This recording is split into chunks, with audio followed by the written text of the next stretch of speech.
Meus lindos, tudo bem com vocês? Eu sou a Vanessa, estudante de Direito da USP, e hoje vim falar para vocês sobre o segundo semestre da faculdade. Panorama geral, como que foi nessa pandemia, as obrigatórias e optativas, como eu escolhi, tudo isso. Vem comigo! Mas antes, se inscreve aqui no meu canal, comenta, compartilha, vai lá no meu Instagram e no meu TikTok, vai me seguir lá, porque eu sempre posto coisas relacionadas à faculdade e aos vestibulares. Dando um panorama geral sobre o semestre, foi muito mais pesadinho que o anterior, justamente porque a gente achava que ia voltar ao presencial, porém acabou não voltando, porque a situação da pandemia se agravou. As aulas continuaram na plataforma do Google Meet. Foi um semestre mais pesadinho também por conta de ter mais leituras.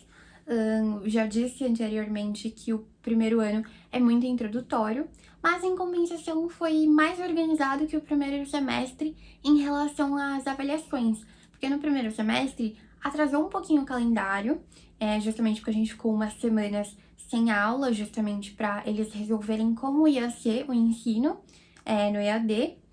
E aí acabou sendo um pouquinho mais tranquilo, porque as avaliações os professores já sabiam como dar, o que fazer e afins, do que no primeiro semestre que todo mundo estava totalmente perdido. O meu segundo semestre também foi um pouquinho mais pesadinho, porque eu entrei em duas extensões, o Departamento Jurídico, 11 de agosto, e também a Senfra Júnior. Eu vou fazer um vídeo pro canal e eu vou deixar aqui linkado nos cards e na descrição, quando eu soltar o vídeo, sobre o que são extensões universitárias, quais são as extensões da Senfran, grupos de estudo e afins, coisas que vocês podem fazer lá, além das aulas. Antes de falar propriamente das matérias que eu tive no segundo semestre, eu preciso falar como funcionam os créditos na Senfran e o que tem a ver com as obrigatórias, optativas e afins. Os créditos nada mais são que uma unidade para contar o avanço do curso conforme o tempo. Então, uma matéria vai ter 2 créditos, 4 créditos e assim por diante, porque seriam as horas que você teria ali naquela matéria. Então, é preciso ter uma certa quantidade de créditos para se formar. Esses créditos são obtidos em matérias obrigatórias, optativas, optativas eletivas e livres, já vou comentar sobre isso, e também extensões, grupos de estudos e afins. Isso faz um cumulativo de tudo e você consegue se formar depois. Direito tem 241 créditos para serem cumpridos, dividindo entre essas opções que eu falei. Por uma divisão da galera da Senfran, a gente entrou em um consenso que 24 créditos, mais ou menos, no semestre é ok, lógico que dá para pegar mais, mas assim, para você não se sobrecarregar tanto, 24 ali é a média que dava para você pegar legal. É importante não pegar 40 créditos, é recomendável que não pegue, porque senão você vai se sobrecarregar muito. Mas isso é para ter uma média ali, não é nada, você tem que pegar 24. Não, a gente chegou em um consenso, dividindo esses 241 aí, fica mais fácil pegar 24 créditos no semestre. Dando definições bem rápidas, as matérias obrigatórias são obrigatórias, ou seja, aquelas exigidas pela grade curricular do seu curso, e também temos as optativas. Eu falei que o primeiro semestre não tem matérias optativas, somente as obrigatórias, até pra gente entender como é o curso. E a partir do segundo semestre que a gente começa a ter optativas. Vou deixar até o vídeo aqui do link em que eu falei sobre tudo sobre o primeiro semestre pra vocês. Vale a pena ir lá conferir, hein, gente? E aí temos as optativas eletivas, que são aquelas que podem compor a grade curricular do seu curso, então são do âmbito do seu curso. Por exemplo, sobre direito temos acesso à justiça, fundamento do direito público, que não estão entre as obrigatórias, mas podem ser cursadas para compor a sua grade curricular. E também temos as optativas livres, que são nada mais para cumprir ali a obrigatoriedade dos créditos exigidos, e as optativas podem ser feitas tanto no campus, na Faculdade de Direito da USP, a Senfran, quanto também nos outros institutos da USP, então FEA, IRI, Poli e por aí vai. Vale lembrar também que existem as disciplinas extracurriculares, só que elas não computam crédito e são para ampliar os seus conhecimentos culturais, escolares e afins. Entrando de fato agora nas matérias, o segundo semestre contém 5 matérias obrigatórias. Eu vou começar falando sobre Teoria Geral do Direito Privado 2, que nada mais é que Direito Civil. A gente continua abordando as noções gerais da parte geral do Código Civil, só que é um pouquinho mais denso, porque começa a entrar fato jurídico, negócio jurídico, existência, validade, anulabilidade, eficácia e por aí vai. É um pouquinho mais denso, porém ainda continua sendo bem legal. A gente continua também com os seminários, então tem as resoluções daqueles casos, com textos próprios para aquele caso que a gente precisa ler, e a discussão, enfim, propriamente. Em História do Direito 1, a gente vê um panorama geral da história do direito e a divisão dos sistemas jurídicos do mundo ocidental, o sistema romano-germânico canônico e a common law. Então a gente tem uma progressão histórica, a gente sai do direito romano-germânico canônico, passa pela Idade Moderna, chega até o direito contemporâneo, e o objetivo da matéria é justamente ver as contribuições dos europeus ao longo da formação do direito contemporâneo. A cada final de aula, a gente tinha análise de fontes históricas, justamente para a gente fazer paralelo com os temas das aulas, propriamente, e mais ou menos de 3 a 4 semanas, às vezes 2, a gente também tinha seminários com leituras disponibilizadas, justamente para a gente discutir sobre determinado tema. Em Teoria Geral do Estado 2, eu basicamente no programa dessa matéria vi o Estado democrático, o Estado no século XXI, as tendências do Estado contemporâneo, o futuro do Estado, tudo isso sob um contexto de regionalização, globalização, as alterações econômicas, políticas, sociais. Então foi bem legal, a gente viu bastante democracia de modo geral.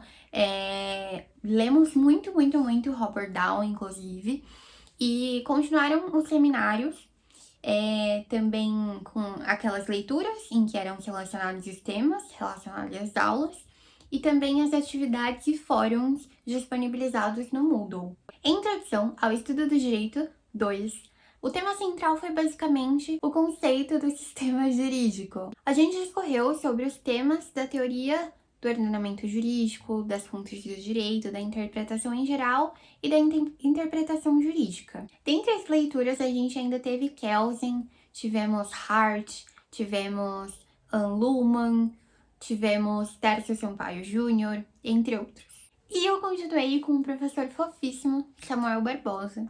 Em Introdução à Sociologia, o professor trabalhou em 3 frentes. A primeira foi a introdução sobre os pensamentos clássico e contemporâneo da sociologia. O segundo foi a introdução das diferentes tradições sociológicas de problematização dos fenômenos sociais. E o terceiro foi a apresentação de alguns tópicos relevantes em relação ao debate sociológico, fazendo paralelo com o direito, objeto principal de reflexão. A gente viu Durkheim, Weber, Marx, Bourdieu, Foucault e por aí vai. O professor dava pra gente alguns fóruns e também aula expositiva e depois discussão daquele tema. Então as discussões dos fóruns eram levadas justamente para a discussão da aula. Agora eu vou começar a falar sobre as optativas, mas eu preciso fazer algumas observações. A primeira delas é que nem todas as matérias que estão no Júpiter são oferecidas. Podem acontecer diversos problemas e os professores não conseguirem oferecer as matérias, mas quando sair a interação de matrícula, vocês vão ver o que tá de fato, o que vai ser oferecido e o que não vai ser. A segunda é que eu só peguei optativas na Senfran, todas as optativas eletivas da Senfran. Eu não consegui pegar em outros institutos da USP, até porque tava em EAD, então é muito mais concorrido. Mas assim, de boa, tranquilo, já falei que dá super pra pegar em outros institutos. Terceira observação também. As optativas são concorridas a partir da sua média ponderada. Então, você precisa manter uma média ponderada legal, justamente para você conseguir se inscrever nas matérias. Então, para quem pensa que o vestibular é a única concorrência que você vai ter, está enganado. Tem também a seleção a partir das médias ponderadas para você conseguir as optativas. Eu fiz cerca de 4 matérias optativas. A primeira que eu vou falar é Direito Romano Atual 2. Para quem lembra, no outro vídeo eu falei que era uma matéria optativa, o Direito Romano Atual 2, porém o primeiro é obrigatório. E eu recomendo muito aos meus calourinhos que façam essa matéria, porque vai ajudar em obrigações, que a gente vai ter agora no terceiro semestre, porque justamente se relaciona muito com direito civil, então dá para tirar muita coisa a partir daí. Continua os mesmos procedimentos de antes. As aulas expositivas e as monitorias em que a gente resolve os casos. Caio e Tício fizeram X coisa, eles podem fazer isso? Enfim, é muito legal, você vai treinando aí para obrigações, tem muita coisa a ver, então façam. A segunda optativa que eu vou falar é a introdução ao estudo dos meios de solução de controvérsias. Para quem não sabe, o meio processual não é o único meio de resolução de conflitos. A gente tem mediação, conciliação, arbitragem e por aí vai. Diante disso, essa matéria busca mostrar pra gente as possibilidades que a gente tem de resoluções de conflito e como é essa adequação, porque solução adjudicada, autotutela, autocomposição e por aí vai, são diversas formas e a gente tem que ver qual se enquadra mais em cada caso, porque às vezes você pode resolver uma coisa sem utilizar o processo de certa forma. Então essa matéria ajuda a gente a perceber isso, quando que a gente usa e quando a gente não usa. A gente teve aulas expositivas e seminários também. Eu não me encaixei muito com a forma que o professor explicava e afins, mas a matéria em si, os textos, são muito legais. A terceira optativa que eu peguei foi Introdução ao Pensamento Jurídico Penal, ou seja, a gente viu a introdução do pensamento jurídico penal. É um tira-gosto que a gente tem de penal, só que é muito mais pelo contexto histórico. Então a gente vê o que é a pena, qual é a finalidade da pena, enfim, todos os pensamentos, a gente vê a escola clássica, penalista, positivista, funcionalista e por aí vai. A gente vê César e Beccaria, Lombroso, por aí vai. Tem vários textos. É muito legal essa matéria, eu gostei bastante, porque a gente tem um tira-gosto de penal e eu confesso que fiquei um pouquinho balançada aí, que eu gosto bastante de civil, mas essa parte de penal ali parece que me tocou um pouquinho também. Então, é uma matéria legal para você ver todo esse contexto histórico de fato. E a quarta e última optativa que eu peguei foi Fundamentos do Direito Público. Eu amei essa matéria, o professor é excelente e vale super, super, super a pena. A gente é apresentado para a visão geral do direito público, mais voltada para o direito administrativo, então a gente aprende alguns conceitos básicos, chaves aí, e a gente também tem uma visão sobre características do direito público versus direito privado, temos também sobre discricionariedade, legalidade, organização federativa, tudo isso. A gente vê até como a nossa Constituição é feita, é constituída de fato, e é muito legal a gente ver essas características. É uma matéria que te volta muito para a realidade, porque a gente faz muito paralelo com o atual, e você sai assim da matéria falando, caramba, nossa, o Brasil tem muito problema, meu Deus do céu. Então é uma matéria que eu super recomendo. O professor o Shirato, ele é excelente, excelente mesmo. E aí, gostou desse segundo semestre louco e das informações que eu trouxe? Então, se inscreve no canal, compartilha para seus amigos, comenta aqui, vai ter muito, muito mais vídeos sobre extensões, sobre o terceiro semestre agora que eu tô entrando, inclusive. Então, vem comigo nessa e até o próximo vídeo. Tchau!